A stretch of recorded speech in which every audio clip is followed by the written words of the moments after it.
উন্নয়নের নামে আপনি একটি গ্যাস চেম্বার, বিষাক্ত গ্যাসের চেম্বার বানিয়েছেন গোটা বাংলাদেশ।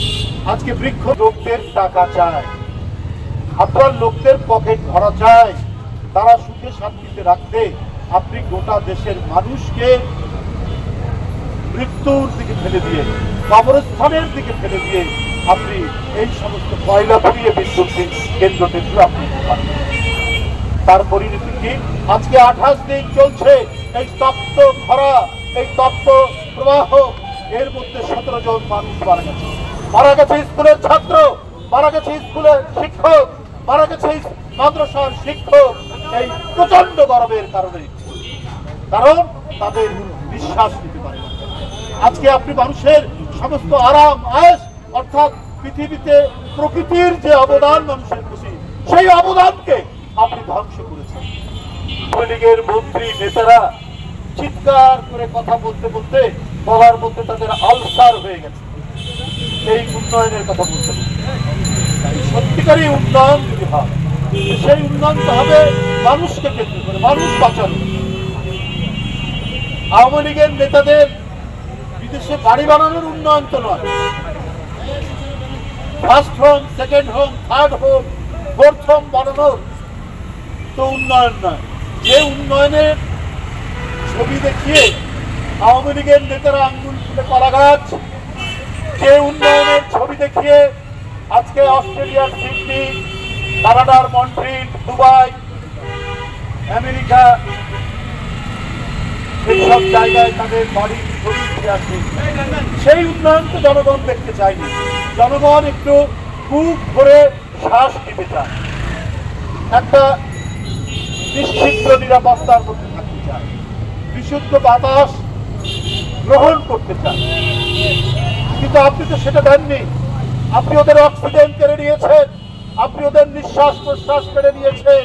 আপনি একটি তথাকথিত উন্নয়নের নামে আপনি একটি গ্যাস চেম্বার, বিষাক্ত গ্যাসের চেম্বার বানিয়েছেন গোটা বাংলাদেশ।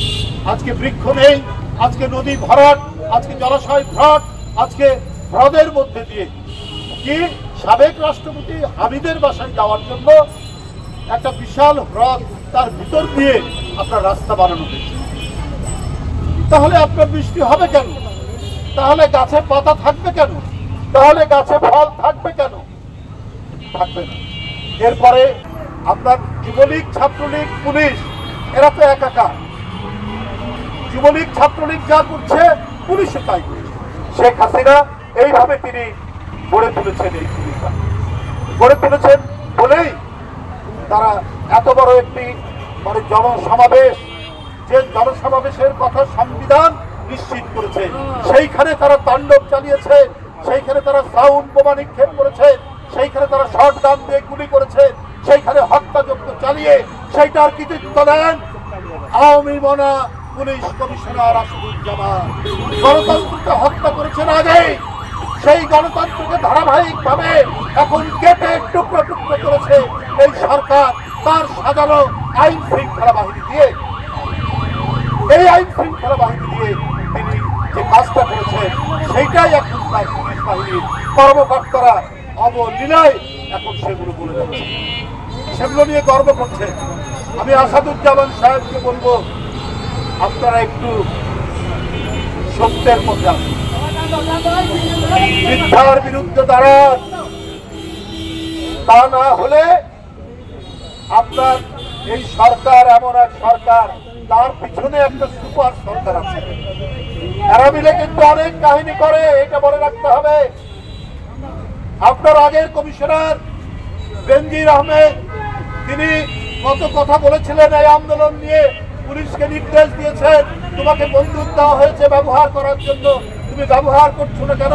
তোমার পকেটে গুলি দেওয়া হয়েছে, সেই গুলি তুমি ব্যবহার করছো না কেন? এই কথা তিনি বলেছেন। আজকে কিন্তু আজকে আমরা তার নিদর্শন কি পাচ্ছি? কোটি কোটি টাকা সম্পদ এই বেনজির সাহেব, আসাদুজ্জামান সাহেব, আপনিও কিন্তু এই কথা বলে ছাড় পাবেন না। বেনজির সাহেবের মেয়ে একটা ইউনিভার্সিটিতে পড়ে, তার রেস্ট নেওয়ার জন্য একটা ফ্ল্যাট কিনা হয়েছে, আমরা তো এরকম দুই একটা জানি, আরো যে কত ঘটনা আছে। আপনারাও, এটা কিন্তু আওয়ামী লীগের আমলে, এই আওয়ামী লীগই এই প্রধানমন্ত্রী আপনার এদেরকে দিয়ে কাজ করিয়েছে, খুন করিয়েছে। আপনার জোর করে ভোটারবিহীন নির্বাচন করিয়েছে এই